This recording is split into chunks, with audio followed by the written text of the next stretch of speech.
For this one, I thought we should go back to some basics.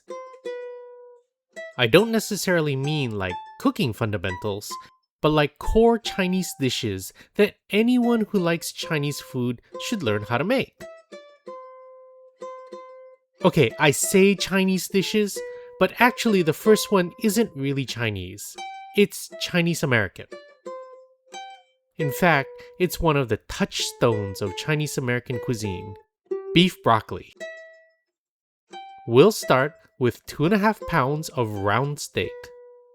This dish can vastly range from being low-quality fast food or high-quality fine cuisine, depending on the quality of the ingredients that you choose and how well you execute it.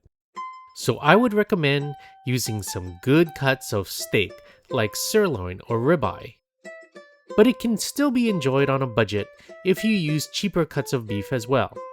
Either way, try to cut across the grain to make your pieces more tender. Now, are you ready for the ancient Chinese secret? It's baking soda. Sprinkle some baking soda liberally all over your meat and then massage it in to tenderize it. However, we don't want to taste the baking soda, so later on, we're going to wash it all off. So you can feel free to use as much as you want right now and not worry about the taste later. But the longer you leave it on the meat, the more it'll break down and the softer it'll get. So you can't leave it on too long or you'll just get mush. About 30 minutes should be the sweet spot to get a super tender, flavorful beef. It's called beef broccoli, but we like to throw in a carrot as well. Mainly for some color and also some sweetness. But you really want to cut them into nice ovals. Why? Because to Chinese, they look like gold coins. It adds a bit of auspiciousness to the dish. How do you know that this dish is a Chinese American dish and not a traditional Chinese dish? Well, broccoli isn't really a Chinese vegetable. The Chinese vegetable would be a leafier green called gailan. You know, like the cartoon Ni Hao Kailan? But when the Chinese came to America, broccoli was the similar vegetable that they found available. In fact, in Chinese, broccoli is called Sai Gailan or Western Gailan, which is amusing because in English, gailan is called Chinese broccoli. It all depends on your perspective, right? How can you tell good beef broccoli from the sad fast food beef broccoli?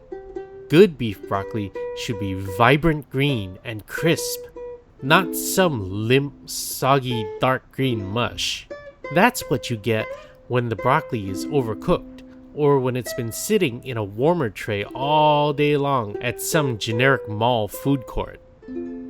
Panda Express. So how do you avoid that? Well, the true Chinese technique is that you parboil your vegetables for exactly 1 timed minute. That should leave your broccoli perfectly crisp and fresh tasting. Let's round out our vegetables with a bit of onion. Onions are just the perfect aromatic to enhance the flavor of the beef. We'll just trim off the top and the bottom, and the outer skin slips right off. About a half an onion should be just right, but we'll save the other half for later. Just cut some nice wide slices. It's been about 30 minutes, so now the step you must not miss. We gotta wash off all that baking soda. Baking soda has a bitter, kind of metallic taste that'll just ruin your dish. So you gotta make sure to wash it all off. But after sitting in the baking soda, your beef should be super soft and tender. So soft that people have even given this technique a special name, velveting.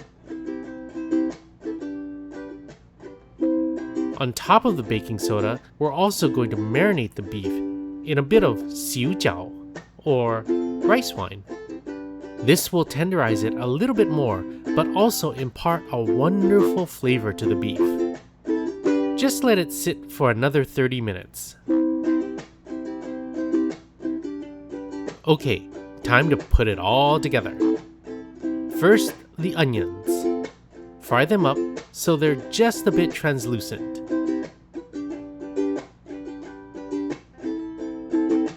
Then, in goes the beef.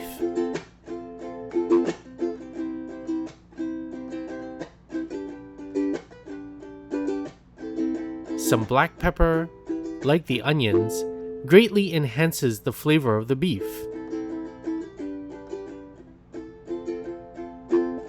You need to work fast though, because you don't want to overcook the beef, or it'll get all tough again. Now we build our sauce, with the classic combination of 2 tablespoons of haoyao, or oyster sauce,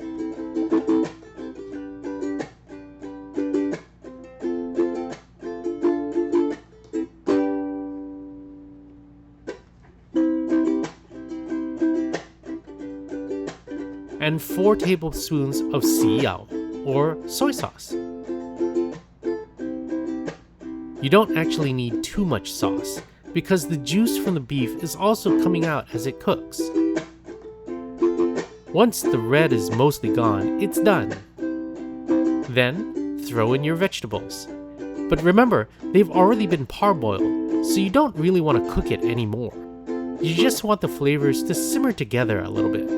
In fact, you can probably turn off your heat already.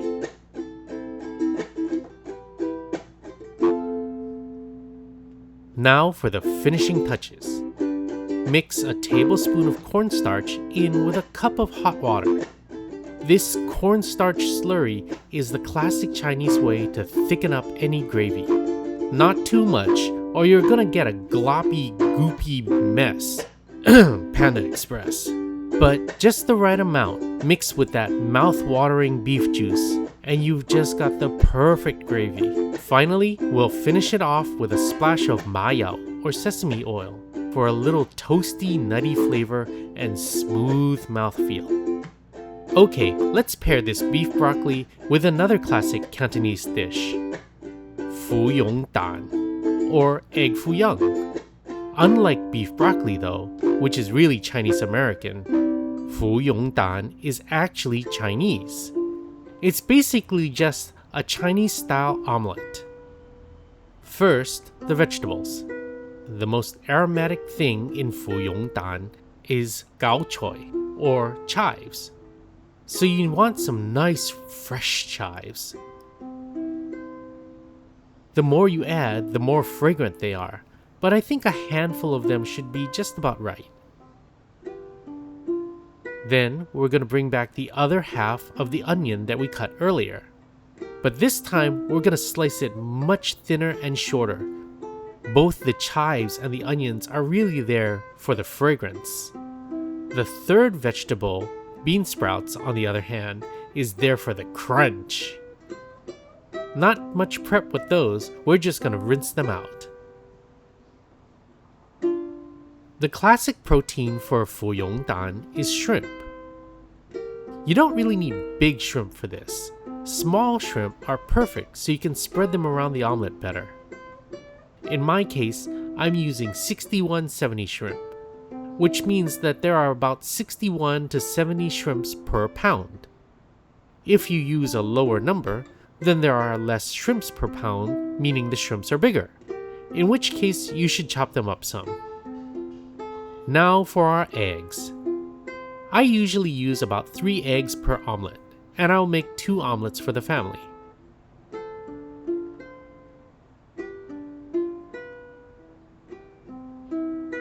What's the ancient Chinese secret for perfect eggs? Bring back that cornstarch slurry. While we used it to thicken the gravy for our beef broccoli, here the cornstarch prevents the proteins in the eggs from bonding too tightly. The result? The absolute smoothest, creamiest, dreamiest eggs you've ever tasted. Basically, it prevents the eggs from overcooking and getting tough. When I first discovered this trick, it reminded me so much of how my popo's eggs tasted. It brought tears to my eyes. Alright, time to assemble our omelet. We're gonna lightly cook the vegetables and the shrimp first. So there was this one time I was at a conference and I was talking to someone from the mainland about where to get good Chinese food. And she said she loves Egg Foo Young when the gravy's just perfect. It really blindsided me. Since when does Egg Foo Young have gravy? I've never seen it that way. Maybe it's a mainland thing, but it's definitely not a Chinese thing. The whole point of Egg Foo Young is that delicate, fluffy texture. Drowning it in gravy would just ruin that. Fu Yong Dan basically translates to hibiscus egg, describing the delicate, fluffy texture of the omelet. Once you pour in the egg, let it set a little bit at the bottom and then move it around so more of it can set. You basically keep doing this to get layers and layers of egg. Then let the whole thing crisp up on the outside just a little. If you're really good, you can do that fancy thing where you flip the contents of your pan over with a single toss. I'm not nearly confident enough for that, and I don't want to waste all my egg on the floor. Beef broccoli and Egg Foo Young are what we call ga serng sik, or home-style everyday foods. And that's it! My beef broccoli and my Egg Foo Young, or Fu Yong Dan. You know, whenever I think of beef broccoli, I don't think of Panda Express. I think of Patty's Chinese Kitchen. Whereas Panda Express has modified Chinese food for Western tastes, Patty's was geared much more for local Hawaii taste. That is to say, for Chinese who have lived in the islands for generations. Every Friday night after piano class, my dad would take us to dinner at Ala Moana. And more often than not, we'd go to Patty's.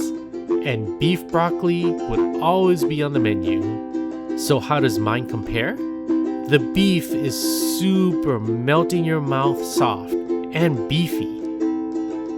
The broccoli is still crisp and fresh tasting, but the flours have soaked up all of that savory gravy. This is the way it should taste. While beef broccoli always reminds me of Patty's, Egg Foo Young always reminds me of Macaulay Chop Suey. Eating there was so nostalgic, even way back then. They had curtains that were just like the ones in my popo's living room. The texture of the egg is so velvety and smooth, with a perfect contrast in the crispness of the bean sprouts. And the whole thing is just elevated by the aroma of the onions and chives. It is so dreamy. Even humble, home-cooked dishes are elevated to nostalgic classics when done right.